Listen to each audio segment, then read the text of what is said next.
Hey, everybody, it's Hold Mike from on, the I'm Mike doing an Wagner interview. Show, powered by SonicWeb Studios. Visit online at sonicwebstudios.com for all your needs. Looking at a professional website without breaking your budget, SonicWeb Studios is the answer. SonicWeb Studios offers fast, affordable custom web designs at below the competition rate.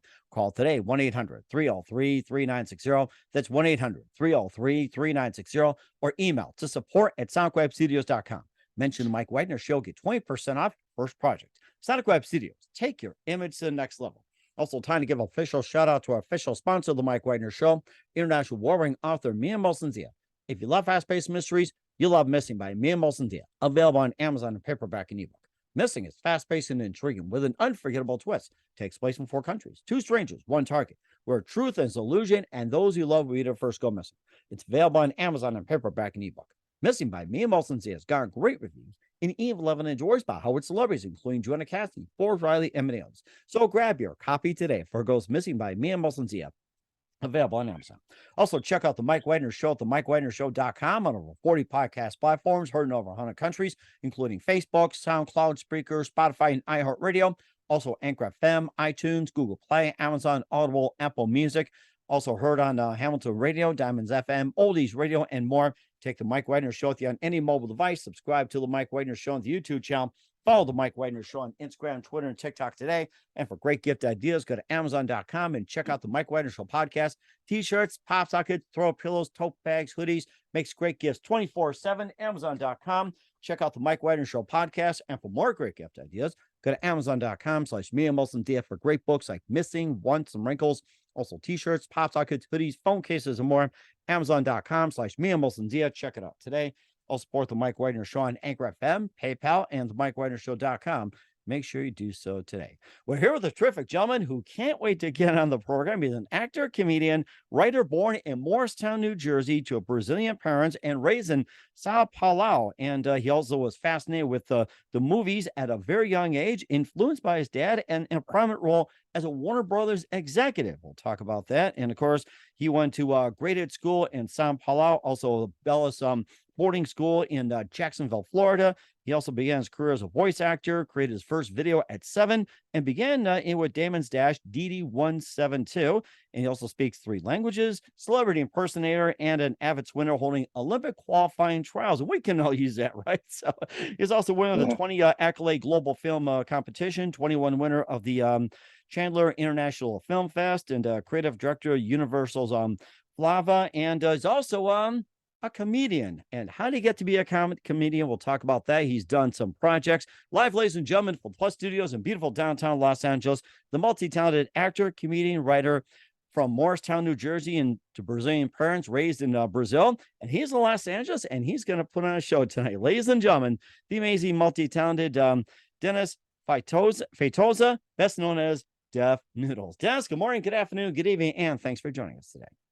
Well, thank you so much for having me, Mike. Appreciate you.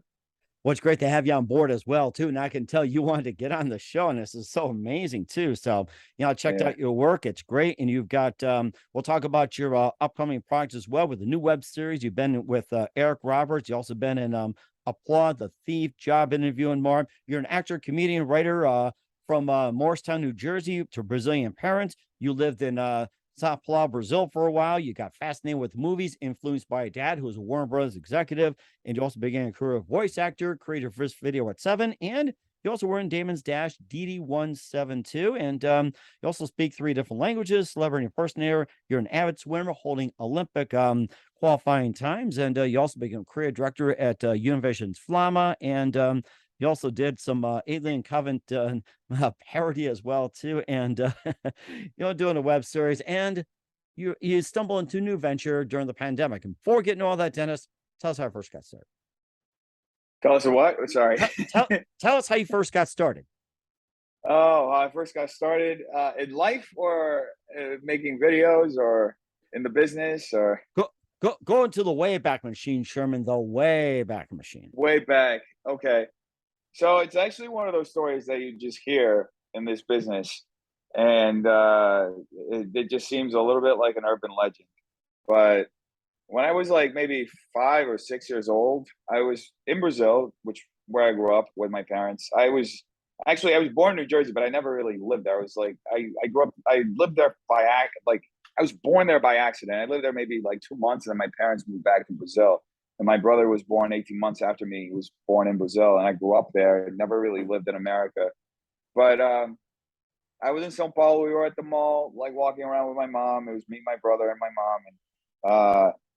And I was like arguing with my brother over something like really petty, like little kids do. And this woman walked up to us and said, "Oh, I like your kids. They're funny." And like she gave my mom her card and said, "I'd love to represent them to go so they can go out for commercials, right?"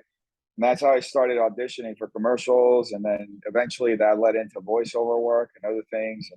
But yeah, I started also from a very young age, just with my brother, messing around, making videos and making like short films and other things. And yeah, all of that kind of led me to where I am. So that's really interesting. And also, it all started with an argument almost over nothing. I think we should all do that. Start an argument, just get somebody's attention. Yeah. It was an argument that was literal. I don't even remember what the argument was. I just remember like the lady walking up to my mom doing that. My mom was like hesitant, but then a week later we were in this office, and I was auditioning for a part, and I had to like skateboard, and I was like 5 or 6. I never skateboarded before. I eventually started skateboarding, but at the time I didn't even know how to stand on top of the skateboard. I just remember going off the infinity wall and the skateboard going right through it. And I was like, okay. So yeah, that was definitely something. And certainly he was as well too. And you also were fascinated with movies as a young kid, influenced by a dad who was a Warner Brothers executive. And tell us Yeah. about that venture as well too. Well, I got very lucky. My dad, my dad was the first person in his family to go to college. Like he came from a very poor area in Brazil, the northeast of Brazil, which is it's called Ceará, and it's like a very dry like area. There's no water. They had to drill down like literally like maybe 10, 20 feet into the ground to bring up water. They had to have a well and stuff. They had to have like a live-in teacher to teach. My brother had like 8 or 9 brothers and sisters, and they all lived in the same house, and they had to have like a live-in teacher to teach them so that they could, do the basic education. And then eventually, I think when my dad was like 6 or 7, they moved down to Sao Paulo, which is where he lived the rest of his life, and eventually, married my mom and stuff.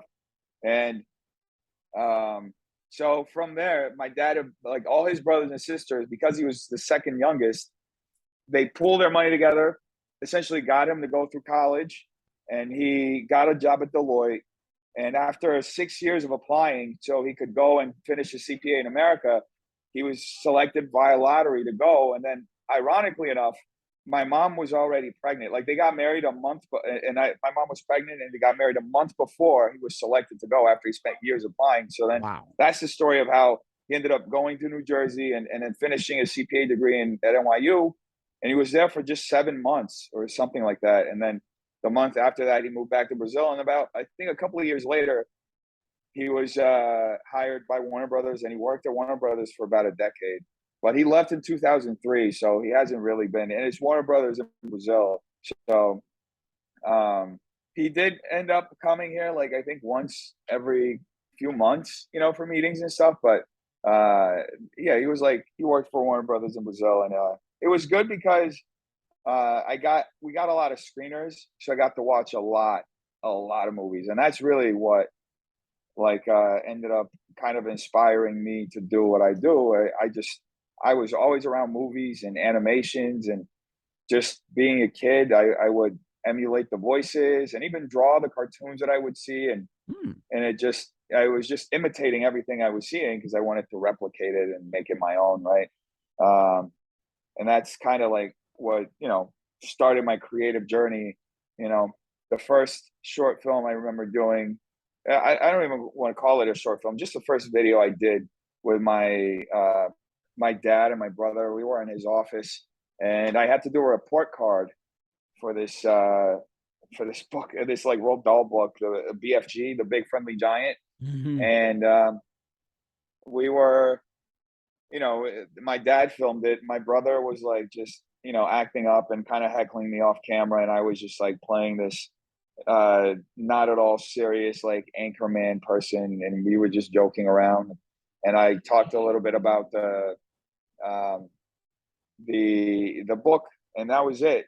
Everything was an excuse for me to make it like creative, video or some sort. Every time I got in like a group project, I would always be the one who did the visual aspect of it somehow, whether it was just like a PowerPoint slide presentation, and I would like make it way more creative than it had to be, or it was a video itself. But yeah, eventually I taught myself how to edit on Premiere, and I think I was like 14 or 15 when that happened. I was Oh, editing wow. mostly in camera, yeah, until up until then, and then I was like, oh wow, I can edit in a computer and make it a lot easier, right? So that's how I started doing. Then I started using Premiere, and then eventually Final Cut. Um, and I was a part of my school's like AV team or group, and I took like classes, and I got a little bit better here and there, and then uh, but yeah, it's always been something I did, and I've always been passionate about. So I feel like it's been kind of inevitable for me to get to where I am. Mm, that's rather interesting too. You also got noticed, working on Damon Dash's DD172, and tell us about that project. Yeah, so that was my first job. So I have to backtrack a little bit. So I ended up going to film school in Brazil, and it was just an awful experience all together, because growing up creating stuff, it was just film school was just the most, in Brazil at least, unsettling thing, because I would just go and I would watch all these old movies. I was watching like Eisenstein, Frank Capra, and all this stuff, which I love, but I was watching and I was like, I wasn't creating, which is really what I wanted to do. I grew up watching a lot of that stuff anyway, not the Eisenstein stuff, but that was like new stuff that my teachers were showing me. But like, I just wanted to make more. That's why I went to film school. And I like, the only way that they would let us make stuff is like we had to have like a school editor edit it for us, and we had to have someone else manage the camera. And I was like, I just want to do it myself. So I ended up eventually dropping out of film school and then transferring to Florida, from Sao Paulo to Florida, to finish my school, in advertising. And then, 2 years later, I finished advertising and moved to New York, where I got my first job, which was working for Damon Dash. He was one of the founders of Rockefeller with Jay-Z and Biggs. He's very well known in the hip hop community. Uh, Definitely a very influential person in that world. He created Rockaware. He created Rachel Roy, a lot of like clothing brands as well. He's just a serial entrepreneur and a very successful person. And he kind of showed me the other side of the business itself, because there's a creative aspect, but there's like the entrepreneurial aspect of it. And I kind of learned by seeing and hearing him talk and seeing how he managed his businesses, just how you could also be creative as an entrepreneur and make cool things, right? Like he would say cool shit, cool fly shit, which is what he always focuses on. For him, like integrity is like a big thing. And a lot of those things, I would hear him talking, it kind of instilled the same spirit in me, because it was like the first like job I had in the business, job. I did a bunch of like jobs, like working as a PA here and there, but that was like the first time that I had like a job that I had to show up to like every day at a certain time, and like create a certain amount of stuff. And it was great because it kind of just let me create whatever I wanted. So yeah, it was great. I learned a lot, and then I took those lessons and I've been applying them to things up to this day, really. Hmm. And you also did some work with upcoming artists like Currency. Also did a concert documentary for Adidas, and also two unreleased concert tour documentaries as well. Too, you wrote and directed 23 Yeah, sketch shows, and also became creative director for Univision's Flama, which has to be amazing as well. yeah. That's a lot of years, like compressed into one thing. But yeah, I did. I went on tour with Currency. For those of you at home who don't know, Currency is a rapper from New Orleans. I went on tour with Currency, and there's like a rapper also from New York. His name's Smoke Dizza. There's a guy from Ohio, Stolly. So everybody went on tour to Toronto and the Northeast of Vermont and New York and in New York State, all that stuff. And it was great. So that was one. I shot and edited. documentary that was at the Brooklyn Bowl. That was before that, maybe a few months before that. And that ended up getting distributed in Adidas stores. And then the other stuff, I assume that Damon has the footage for it because I was working with him and, you know, collaborating with him when we shot that stuff. But yeah, that's I spent a good part of my formative years in this business shooting and working with a lot of musicians and rappers and just going on tour with them and shooting vlogs for them before vlogs were like really a thing.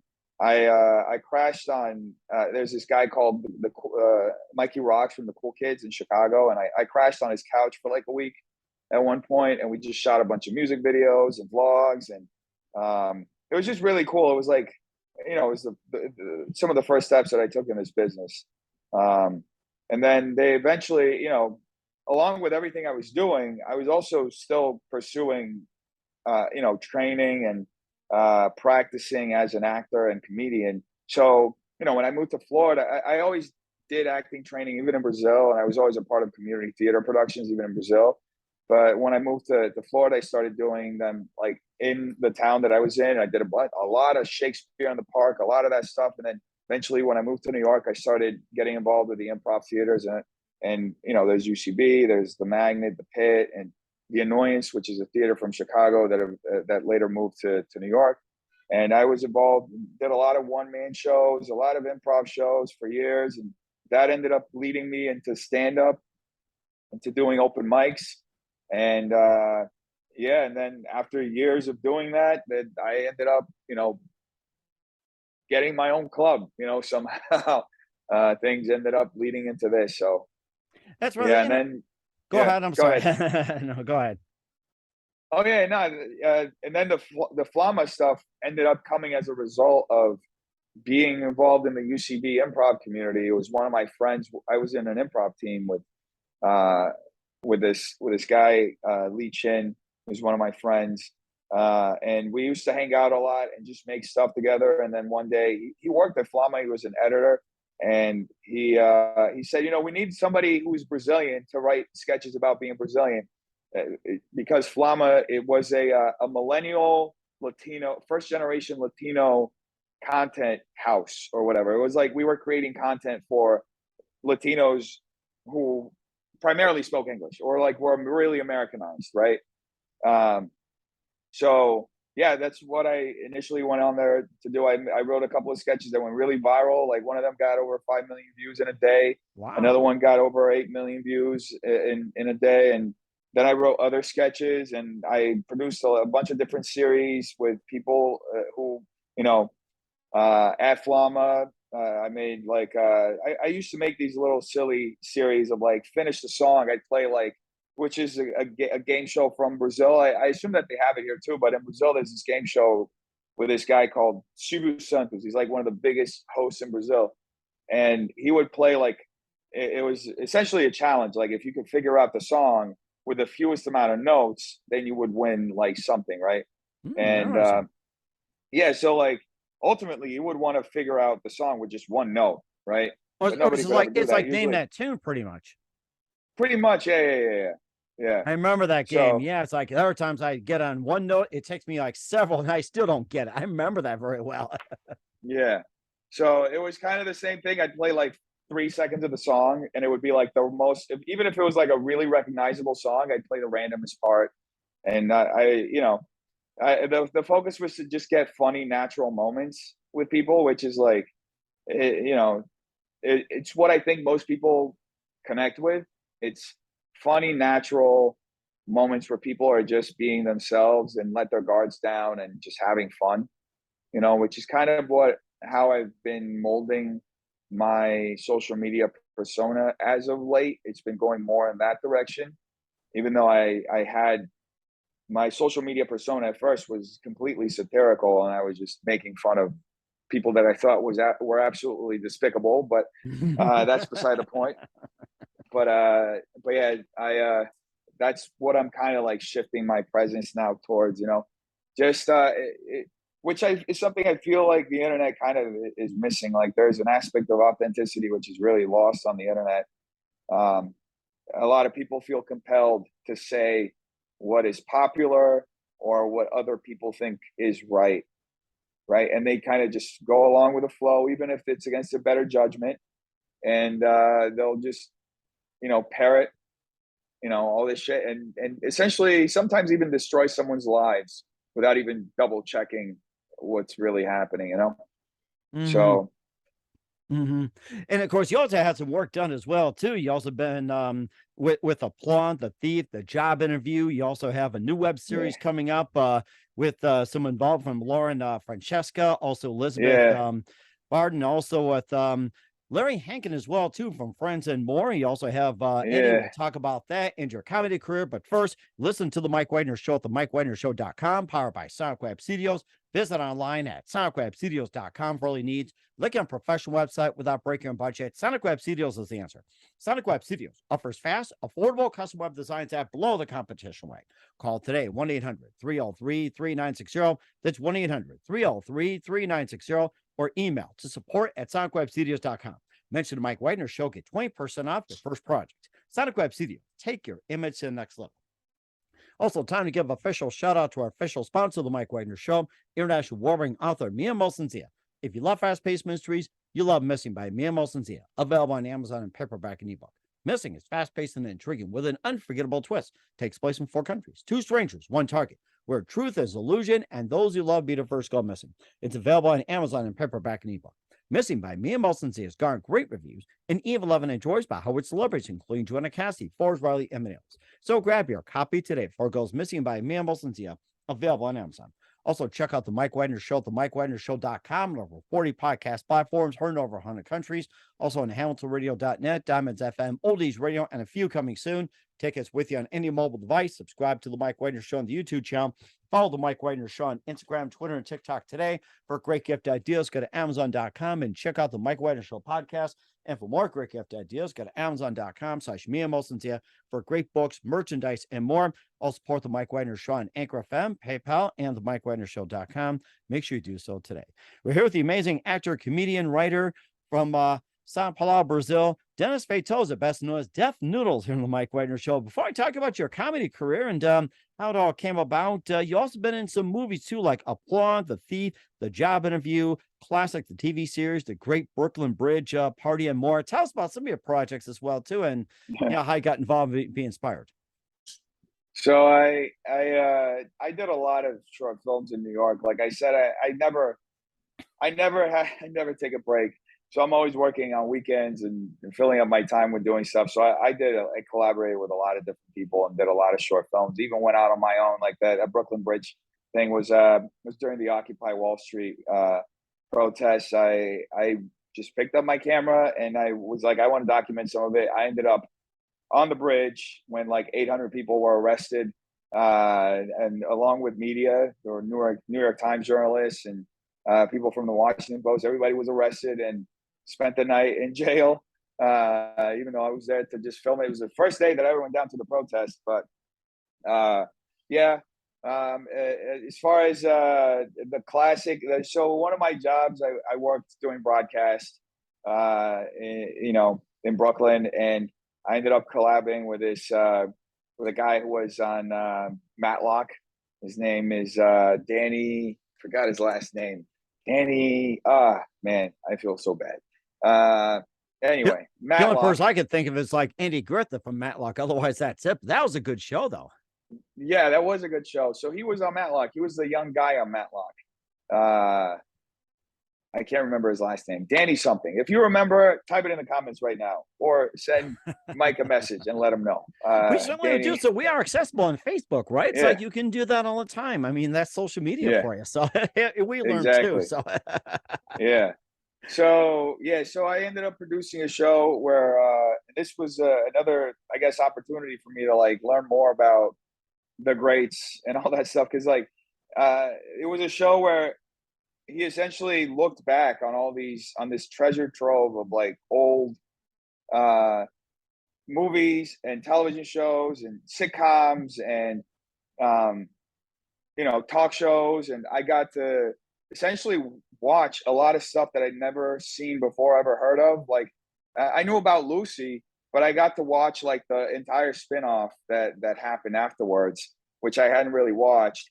I watched all the Chaplin movies. I watched a talk show that I had no idea existed, Red Skelton, and like I just that was my job, was to essentially watch stuff and curate it for the show. And I would watch 7 to 8 movies or TV shows a day, right? Wow. And then I would just like select what would make it onto the show. And this was like months and months and months. So my entire job was just watching stuff. So that ended up like informing me of a lot of like different things that you can do in production to make something like good, right? Look good. And really gave me an understanding of like the history of things and why certain things, why there's a laugh track, why certain things are filmed in front of a live studio audience, etc. So that was a show that I did, and like I said, I was, producing a lot of stuff on the side as well. And one thing led to another. I ended up finding a collaborator of mine, later, and we produced a lot of things together. We produced a pilot that with Larry Hankin, who's one of my favorite actors. He wasn't just on Friends; he was also on Seinfeld. He's I very remember recognizable. He's that. done a Yeah, lot. I had him Yeah, on my show back then. It's like Larry Hankin. I thought I had that guy on. That guy was amazing. I mean, he had he's stories so like a funny. King's Scroll. Yes. He is so funny. He's one of the funniest actors. He's old school. I think I talked to him about it. Like he went to Second City, I think, if I'm not wrong. He went to one of those Chicago schools.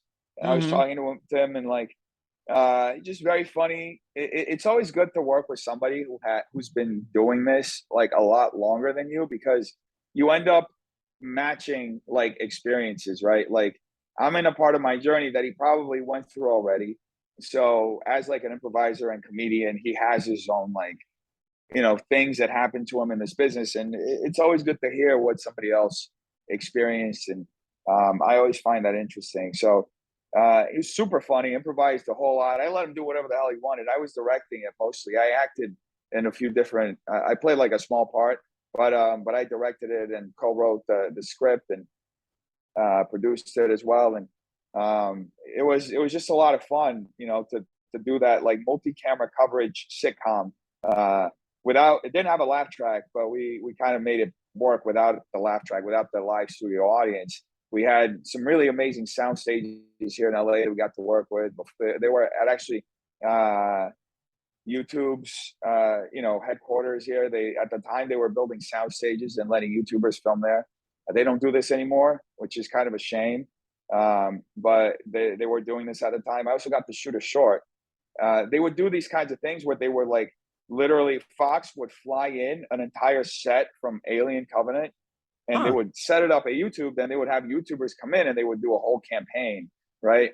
They don't do this anymore, but I got to shoot one of the shorts that I shot was in the set of Alien Covenant, and it was funny because they had the same crew working throughout the whole thing. And I'd ask them how the other shoots went, and like one of the guys mentioned, "Oh yeah, you have no idea. Like during this shoot, we found the biggest spider I've ever seen, which I'm pretty sure ended up being flown with all the props over from Australia by mistake." So yeah, that was and that's pretty much what I feel like. Honestly, when you start listing out the stuff like that, I'm like, everything feels kind of like a blur, because it's like I always make something and I don't stop. I move on to the next thing. So it's like, it's compounding. So at this point, I have no idea how much I've even made. I think just on my YouTube channel alone, I've made over 1,200 videos in like the last 2 Nice. years. Yeah. So yeah, it's definitely a lot. And I love to create. I really can't. Like I feel I can't stop. Like I if I ever do, I honestly feel bad. I can't like deal with myself if I ever stop. Hmm. The ideas just like end up becoming overwhelming. Hmm. You also had another movie as well too, with Eddie featuring Eric Roberts. That's a known name. So tell us more Oh about that. yeah. So that was also with the collaborator, the same Lauren, with whom I made the pilot. It was around the time, actually, we shot the movie first and then we shot the pilot. It was like about a less than 2 or 3 weeks apart. But her dad had written a script and had spent a lot of his time developing that script. And her dad is a dance and acting teacher. in Queens, and you know, he has certain stories that he had developed that he was really looking forward to producing, and we ended up, you know, making it happen. It was on a shoestring budget. We brought everything together and ended up making what is called a 14-day miracle, which is like to shoot a whole movie in 14 days is like absolutely insane, especially for the budget that we had. It was about $70,000, Wow. but we had a 20-person crew and we squeezed it all out, and a lot of people working did their best too. And yeah, it was a lot of fun. It was a great learning experience, and it led to other things. And you know, I'm hoping to eventually go back to doing long form stuff as well. Hmm. So And of course, you talked a lot about checking out certain styles. I mean, influenced by certain styles, and copying mhm. certain styles, emulating certain styles, like in film, TV production, everything else. Who are some of your favorite directors growing up? I think probably Stanley Kubrick. I was obsessed with Stanley Kubrick. I used to rewatch his movies every morning, uh, especially around the. I also have a pretty, I guess, a pretty weird story. So when my dad was still at Warner Brothers, when Kubrick was alive, and I think I was maybe 11 or 10 years old when Kubrick died, and his last movie was Eyes Wide Shut, right? Oh Which yes, is that was a yeah, classic. Nicole Kidman, Tom Cruise. That was a classic. yeah, it was a great movie, and it got released. He finished the movie, and it got released shortly after he died. So it was released in movie theaters like shortly, you know, maybe a few weeks after he passed away. And I remember my dad, he was like, "You have to watch this movie in a movie theater because it's Stanley Kubrick's last movie. He's the greatest movie director who ever lived. So you have to like experience it." And I mean, it's a totally inappropriate movie to take an 11-year-old. Mm. I didn't understand the movie, and there was like all the shit that's happening. And you know, years later, I rewatched it, and I was like, okay, all this makes sense, right?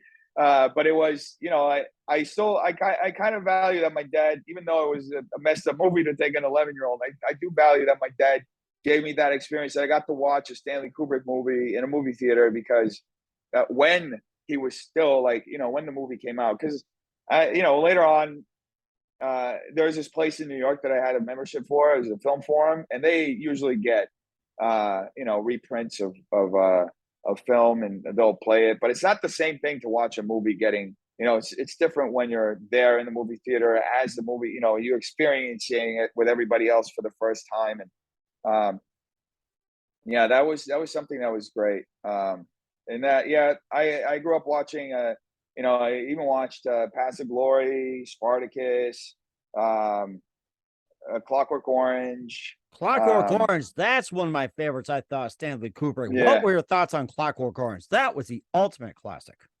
yeah, it's a great movie. It's kind of a terrifying movie too, because of you know, everything you see this character go through, and his psychosis, and then he ends up essentially being reprogrammed by the government, and he becomes the very thing that he like is on the other side of the spectrum, right? Because if I remember this correctly, and I haven't watched this movie in a bit, but he ends up becoming a police officer, right? Or no, at the end he's harassed. He's released and he's harassed by his friends who have become police officers. So it's almost like it's. I mean, the story itself is an allegory for how the government, or how, you know, society, or you can be reprogrammed into essentially losing what makes you unique, even if you are a violent individual like that. You know, he was like, he's the most, Alex Delarge is the most extreme example of a teenager who gone wild, right? He's like committing crimes, he's doing all this shit, but at the end of the day, there's that moral question of like, should he have been um essentially reprogrammed the way that he was? Was there a more humane way to treat with his psychosis, right? And I'm saying psychosis, I'm not diagnosing him, but it's just, to me, to do the type of insane shit that he was doing, you kind of got to be a little psychotic, um, you know. Hmm. And I remember watching that too. It's like with some themes I would probably not want to talk as well too. And of course, being with your dad around Brothers and all that. And I was just thinking about, you talked about some of the cartoons that was going on and everything else. What are some of your favorite Warner Brother characters you enjoyed watching? I was just going to think about that, but then we got off on this and off on that. I was just thinking Yeah, about that. I really liked Bugs Bunny, Daffy Duck. Those were the ones I grew up watching a lot. Um, there was also around a time where like Steven Spielberg started collabing with Warner, and he produced a whole bunch of animations. He made Pinky and the Brain, Tiny Toons, Animaniacs, that's one of my and favorites. Oh my Animaniacs. gosh, yes. Yeah. So I watched those too. Those were a lot of fun. Um, it's funny because my household was so much like Warner Brothers, I kind of missed out on the whole like Disney thing. And Disney is so massive in America, it almost like feels like I missed like an entire chunk. Because I hear people like, especially people I hang out with who do like improv or other things, like they'll talk about Disney movies all the time, and I'm like, I missed that because there's a lot of competition among the majors, right? And like they really don't mess with each other. But yeah, that was my household. It was a lot of Bugs Bunny, a lot of Wally Coyote, and all that stuff.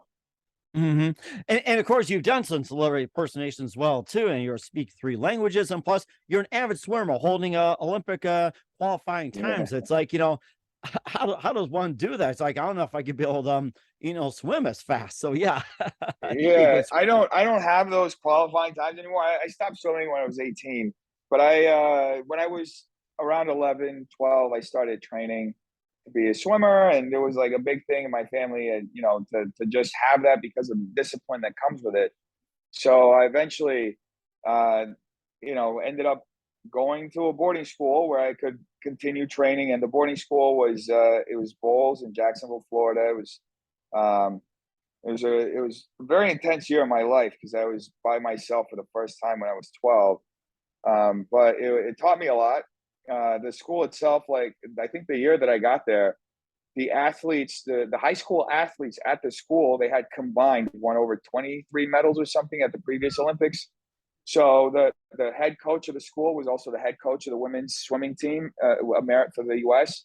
So it was definitely had a lot of really talented people there. So and I got into the schedule of practicing at getting in the pool at 5:30 in the morning, and then leaving at 7:30, and then going to class, and then leaving around 3 and getting back in the pool and doing other kinds of exercises. And I did that for years until I was 18, and I just like burned out, and I couldn't do it. And it wasn't my real passion. I was throughout this whole time still going on auditions, still doing acting training and theater productions and all this stuff, and the little bit of time that I had, and making things with my brother. So I always wanted to go back to that. Even when I was swimming, it's like such a lonely sport because your head's literally buried in the water the whole time for hours a day. And just like a yeah, cartoon, pretty much. Yeah. pretty much. Yeah. So, and I would be thinking of these things that I wanted to produce, these creative ideas. And, it was like really frustrating because I would write them down and I wouldn't have as much time as I would like to produce all that stuff because I was so focused on swimming. But, after I essentially had that ended, I had more time to do it. Okay. So And yeah. plus this also led you to a career of being Def Noodles. We'll talk about that transformation with Dennis Feitosa. We'll listen to Mike Wagner Show at the MikeWagnerShow.com, powered by Sonic Web Studios. Visit online at SonicWebStudios.com for all your needs. Also brought to you by official sponsor of the Mike Wagner Show, international warring author Mia Molson's The Missing, available on Amazon and paperback and ebook. We'll be back with you, multi-talented actor, comedian, and writer Dennis Feitosa, best known as Def Noodles, after this time out. We're back with the multi-talented Dennis Feitosa here on the Mike Wagner Show, and he goes from Dennis to being Def Noodles. And tell us about the transformation going from you, Dennis, to being Def Noodles. Yeah, so that's it was an interesting moment in my life. I lived in New York for a long time, and I needed a change of scenery. I got an offer to come out here produce videos for YouTubers, and I started learning about the YouTube algorithm and how to make content for YouTube, which is a science in and of itself. And at one point, I just decided to make videos for myself. I was already making videos like for years, but never like it was different. I decided to make videos specifically to perform well on YouTube. and I created a bunch of channels, and I was essentially, experimenting with what worked and what didn't. And I was like, at one point, I was producing like 6, 7 videos a day. But I was in LA. It was really broke. The apartment I had was like the size of my bathroom now, and I couldn't film videos in there. So I moved everything to the kitchen that I shared with my roommate, and I just put a green screen behind me, and I was, I'd record these videos all day long, in between making videos for other YouTubers and videos that would actually, make me money. And I would, yeah, and then because it was like such a depressing scenario, and I was like so hot, and I was sweating in this kitchen all the time. I was thinking like, what's something that could, remind me of a good time in my life, or keep that memory going. And I remember when I was a kid in Brazil, playing video games. When you get a high score in a video game, you get the 3 letters that you can put your initials on. Oh, I And remember that. Yes. yeah, And of course, you got really creative too. It's like you just create words, write a message and all that. I remember that. yeah. Like, what were some of your favorite video games back then? Oh yeah, some of my favorite ones. I mean, I like to play Time Crisis. It's like a first person shooter game. A lot of the first, I like those games. There's like, I like the strategy of it, and but yeah. So like the whole thing with the high score. So you put your first 3 initials. My initials are DFF, but as a kid, I didn't understand that it was like the first letters of your name. I thought it was the first 2 letters of my first name and the first letter of my last name, because I was just like some miscommunication with me being from Brazil, and in Brazil and seeing that. So that's why I would write Def in all these whenever I got a high score in whatever game I was playing. Um, and and then the noodles part was just, I was in my kitchen. So I remember this, and I was like, I was looking around. I was like, okay, what could be another thing? And I just saw noodles. I was just eating noodles all the time because I was broke. Hmm. So that's where that name came from. And it first started off as a reaction channel, which essentially the people who were following me would recommend things that they wanted me to watch and react and comment on. And then, later on, it started evolving into other things, and I started pushing in different directions and experimenting with different content. And eventually, it ended up becoming a parody news channel where I would make fun of, news and different things that were happening, mostly on the internet and on the influencer news side. And I was essentially satirizing an entire community of commentators on YouTube who take everything super seriously, way more seriously than it has to be taken. Hmm. And that kind of ended up, growing a lot. But what was really scary was that people started taking me seriously, even though it was like very apparent. And I had said from the beginning, pretty much, I did an interview beginning of 2020 or maybe end of 2019, where I explained that this was all a joke, right? Because I started doing this news parody, I think November 2019, and it started picking up. So somebody interviewed me, I think February 2020, asked me about it. And that's what I said at the time. And it was just scary because in like almost 2 years, it became like a monster. And it was like, I can't believe it. Like, people are actually taking this shit seriously. Like, they're taking my word. Like, they don't Fake understand news. fake news. Exactly. And like, the funny thing was that I would literally tell people, like, don't, if you take my news show as a news show, you will be misinformed. And that almost made people want to believe everything even more. It's like, it's just the reverse psychology of it is just like absolutely insane. So, over time it started evolving, and I recently, maybe like 2 or 3 months ago, I just ended up killing the series because I was just like, I can't keep doing that. Not only is it not creatively fulfilling for me anymore, but it's starting to get like legitimately scary, right? Like, people are taking my jokes and things that I say as a joke, like, seriously, and recontextualizing it as though it's something serious. So I just moved on from that, and I've been in the last few months kind of resetting creatively, and it's been a big time of transition anyway. It's I started this club it's right behind me. It's in that other side of the wall over there. This comedy club, and so it's been interesting to see where all this is going. I'm curious to see where it's gonna, how far it's gonna go, and where it's gonna go. And it's like a whole new journey, you know? Hmm. And it sounds like it too. Of course, getting back to the part about where people can argue about something, believe it's true. Is just like, okay, here's a pencil, argue about it, or like say, Yeah. here's a phone, let's argue about it. Stuff like that. Or they say if it's on the internet, it probably is true. So Yeah. Yeah. Well, I would actually go as far to say if it's on the internet, it's probably not true. I think nowadays, like, there's so much misinformation and fake news, and even if it's actual information that gets shared out there, there's so many people who will spin it in a way that benefits them. So you have to almost be media literate to a point where you have to read like 5 or 6 different sources just so you can get an objective point of view on what is actually happening. Because a lot of the times nowadays, everything's been so editorialized, you get the opinion before you even get the news itself. And that's really terrifying, Mhm. because what is even information anymore? I remember back in the day where it's like you had the fairness doctrine, like say if you had like, Yeah.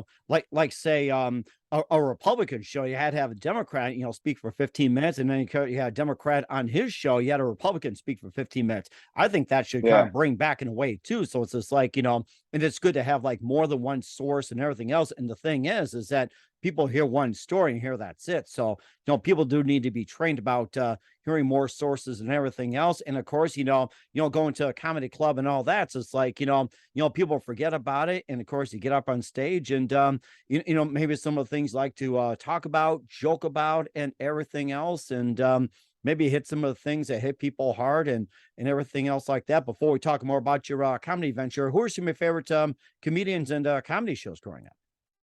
I like a lot of different comedians for different reasons. I guess some of the specials that really like I've watched a lot that really impacted me. Um, Dave Chappelle's "Killing Them Softly." Robin Williams's "Weapons of Mass" of is it Mass Destruction? No, "Weapons of Something Destruction" was his last special on HBO. Chris Rock's I think it's "Bigger and Blacker." Um, and then yeah, I've also watched a lot of the non like big comics. I've watched Bill Burr live too. I watched a lot of comedy. Um, I like comedy in general. I just like hearing people's different point of view and just seeing how they make that funny. To me, that's interesting, right? Mm-hmm. Um, because you learn so much, not just about the world, but you learn about like people's humanity through what they find funny and how they can turn something tragic into funny, right? Mm-hmm. And that's part of the reason why I love this business more than anything, because it's just at the end of the day, it's just people like communicating in the rawest form. Mm-hmm. And I think that's something that's really amazing as well too. And where can we find Mhm. your YouTube channel, your comedy channel, comedy club, and everything? Where can we find all your works at, Dennis? So it's youtube.com/Def Noodles for a lot of the stuff that we discussed. There's another page where you can find the shows. It's defnoodleshow.com. It's youtube.com/Def Noodle Show. I just got banned on Twitch, so you can't watch it on Twitch anymore. Ah, darn it. I was Uh, just going to watch it after this. And by the yeah, way, what we yeah, say is officially true, guys. It is official. We're not putting on this caption crap, guys. This is true, guys. yeah. So, but And yeah, what that guy said in the background was and true also. well, it's true. Yeah, we got Corey over here. We got Corey and Steven. They're hanging around. They're two comics. Steven co-hosts the show with me, and Corey is a very funny comic too. Oh, Uh, are they? If they're there right now, why don't you have them come on in and join in? I yeah, you mean, it's guys an want to say authentic hi? event. You guys want to come in? You want to say hi? You want to say hi? Yeah, Guys, come. Hey, come on no, in. it's I don't him doing bite. an Hey interview. there. Hi, guys. How are That's ya? Mike. That's Corey. That's Steven. Hey, guys. Nice to meet you. Welcome to the Mike Wagner Show. Yeah. So that's Steven and Corey. They're very funny comics. But yeah, that's what we're now. I'm creating a comedy community, and you know, kind of focusing on expanding that. So it's been a lot of fun. There isn't really a name for the club yet. We're kind of in the process of launching everything. But if you're ever in LA and you want to watch some funny shows, we have funny shows every night. They're on 7426 West Sunset Boulevard in Los Angeles. It's in the heart of West Hollywood. It's a lot of fun, and come hang out with us and hear some funny jokes. We certainly will do so. And of course, the more you drink, the funnier the comedian is. That's what they say 100%. back in the day. Yeah. Yeah. I like to have a couple of Jacks too and watch on stage. So make it a 2-for-1 just for me here. So Yep. We certainly do so in a couple of gel shots. We're here with Dennis Feitosa, best known as Def Noodles, here on the Mike Wagner Show, actor, comedian, writer from Brazil, talking to Los Angeles here. And just a few more things. We'd love to have you back on and give us an update on some comedy and everything else. What else can we expect from you in 2022 and 2023 and beyond? Well, I'm definitely going to keep posting more videos on YouTube. I'm going to keep posting, more podcast episodes. And think as far as something new, I was working on a half hour before the pandemic started, and then that kind of threw a wrench on everything. So probably I'm probably a half hour for me pretty soon. And then once I start putting those out, it's going to be like every 6 months. So that's really interesting. And we're certainly looking forward to that, Dennis. And who do you consider biggest influence in your career? My biggest influence? I don't know. Probably my parents, my dad, my mom. Yeah, I saw them work a lot, and I saw how hard they worked. So it's probably what it is. Yeah. And a lot of Looney Tunes behind, which makes it well worth it too. Yeah. And what's the best advice you can give to anybody at this point? Just keep doing it. Just ignore the haters. They don't know jack shit. And that's Can I say that? Yeah. Of course. I think you said that quite a number of times, and we're not censoring word crap. You know that. Okay. So. All right. you have no worries about it. You're safe with me, Dennis. All right. Sounds good. Definitely, too. We're here with Dennis Feitosa, best known as Def Noodles, here on the Mike Wagner Show. Dennis, a very big thank you for your time. You've been absolutely fantastic. Learned a lot. Looking forward to having you soon. Make sure you keep us up to date. Keep in touch. Love to have you back. And once again, tell us about your upcoming project. What's your website? How do people contact you? Where can people purchase or check out your works at? So youtube.com/Def Noodles to get the main channel content. YouTube.com/Def Noodles show to get the shows out here. We're at 7426 West Hollywood.